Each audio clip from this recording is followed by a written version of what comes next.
grande prazer aqui estar com vocês. Bom, eu queria começar contando para vocês sobre um exercício que eu costumo fazer com os meus alunos, quando a gente tem algumas aulas sobre os nossos sentidos e os ambientes. E daí funciona da seguinte forma, eu peço para que eles fechem os olhos e me digam a primeira coisa que lembra um determinado cheiro, ou um determinado som, ou um toque, algum sentido. Então, por exemplo, quando eu pergunto, cheiro de pipoca lembra o quê?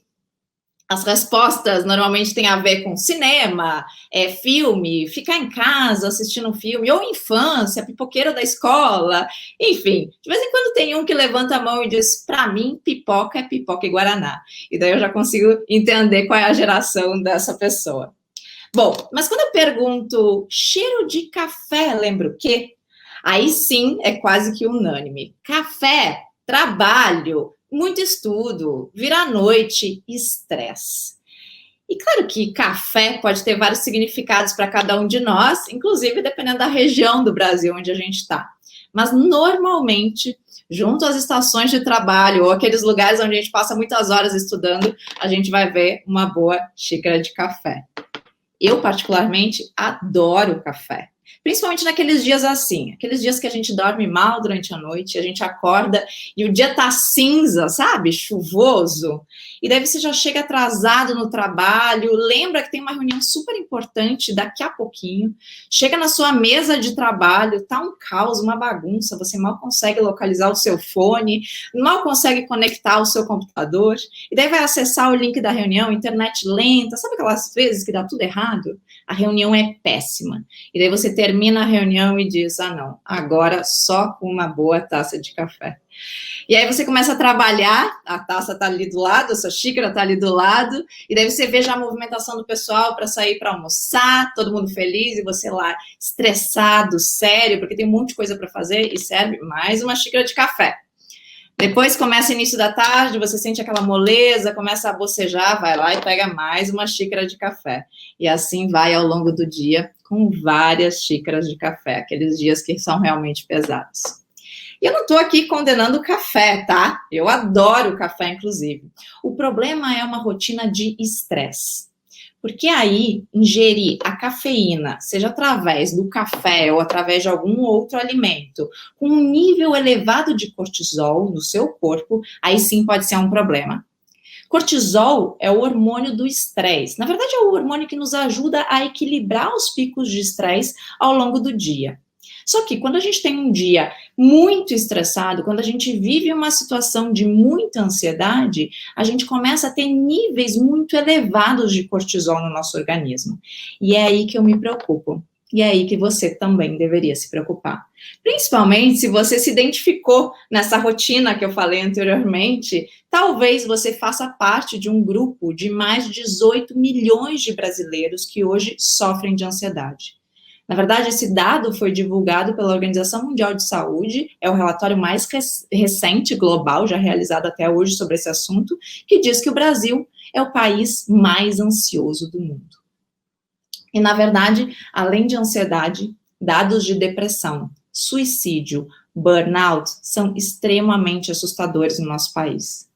É até engraçado entender isso, porque estamos no Brasil, país do carnaval, das praias, do calor, da alegria. Por que números tão ruins? Mas provavelmente você conhece alguém que nesse momento está sofrendo de muito estresse. Tem um levantamento da ISMA-BR que foi feito, que diz que 72% da população brasileira sofre alguma sequela de estresse.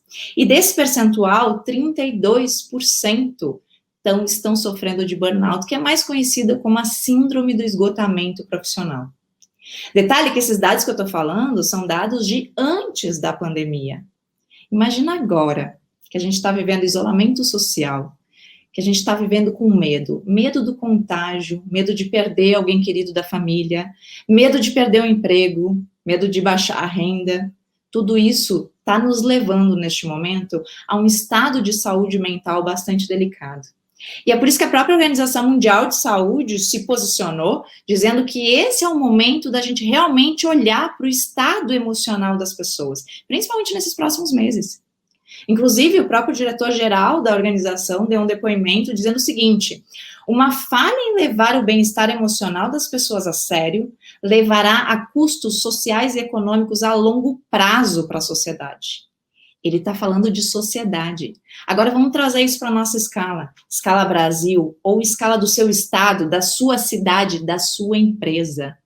Imagina o custo que é hoje para muitas empresas terem profissionais doentes.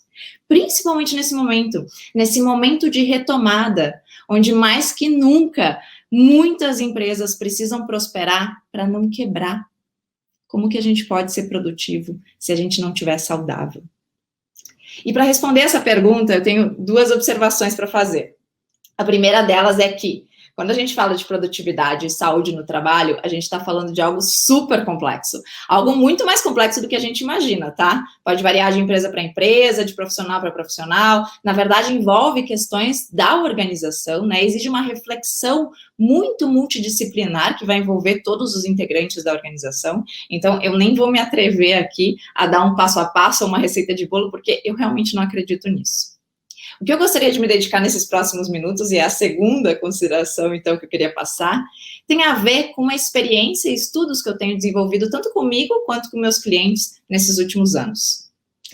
Você já parou para pensar de que forma que os elementos do seu ambiente de trabalho podem ser ferramentas, ou melhor, vitaminas, para melhorar o seu ânimo, o seu humor, a sua motivação no trabalho e, consequentemente, a sua produtividade?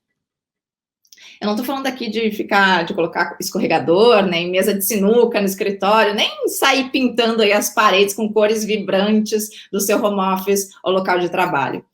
Eu estou falando aqui da gente realmente enxergar os ambientes baseado em evidências neurocientíficas. E que seja coerente. Até porque, se eu for colocar um escorregador numa empresa que não tem uma cultura coerente com isso, provavelmente não vai funcionar e vai ser muito alvo de críticas e ridicularização mesmo, como eu já vi acontecer com muitas empresas que resolveram adotar o estilo Google de uma forma incoerente. Eu estou falando, então, realmente da gente observar esses ambientes físicos baseado em evidências neurocientíficas. Hoje já existem pesquisas que, de fato, comprovam que as cores de um ambiente nos afetam diretamente, assim como os sons, assim como os aromas, as formas desse ambiente e tantos outros elementos impactam no nosso cérebro e, consequentemente, no nosso comportamento. Então, aquela sonolência que pode acontecer depois de uma noite mal dormida, naqueles dias cinzas, talvez ela possa ser evitada se a gente estiver num ambiente com uma luz adequada ou com mobiliário adequado, ou aquele estresse depois daquela reunião desastrosa, talvez pode ser aliviado se a gente estiver num ambiente com vegetação, num ambiente com uma música relaxante. Parece bom para ser verdade isso, né? Esses são alguns dados, algumas estratégias que, na verdade, são comprovadas cientificamente, não tem nenhum efeito colateral e funcionam para qualquer pessoa. Pensando nisso, eu mesmo como arquiteta, a partir da minha experiência, né, eu sempre acreditei que de alguma forma o ambiente físico realmente impactava nas pessoas. E lembrando de alguns projetos que eu já desenvolvi para sedes de empresas, eu lembro de entregar as obras e quando eu vi os profissionais entrando nesse novo espaço, eles já entravam rindo, com uma outra motivação, com outro ânimo. E depois, ouvindo as lideranças, eles me contavam, nossa, Priscila, mas as pessoas estão interagindo de uma forma diferente, estão trabalhando diferente, estão mais produtivas. E foi aí que eu decidi, de fato, investigar como que acontecia esse impacto. E depois de alguns estudos que eu fiz, tanto na Alemanha quanto nos Estados Unidos, eu encontrei um estudo que se chama Neurociência Aplicada à Arquitetura, ou popularmente conhecido como neuroarquitetura. Esse é o estudo que se preocupa em investigar, de fato, então, como que esses ambientes físicos moldam o nosso comportamento. E olhem só, anos 40, Churchill já dizia, nós moldamos nossos edifícios e depois esses edifícios nos moldam. Vamos experimentar isso? Eu queria convidar vocês agora para observarem o ambiente onde vocês estão. Dá uma olhada aí em volta. Vamos olhar primeiro para a iluminação. Que cor que é essa luz? É uma cor mais branca? É uma cor mais amarelada? Te deixa mais confortável ou mais alerta? Agora dá uma olhada nas cores que tem esse ambiente. Essas cores fazem sentido para você? Te deixam um bom humor? Observa os objetos de decoração que você tem próximos. Será que te lembram algumas memórias positivas? Vamos tentar fazer uma análise agora um pouquinho mais profunda e eu convido vocês para fecharem os olhos. E vamos fechar os olhos e tentem identificar que sons tem nesse ambiente. De onde vêm esses ruídos?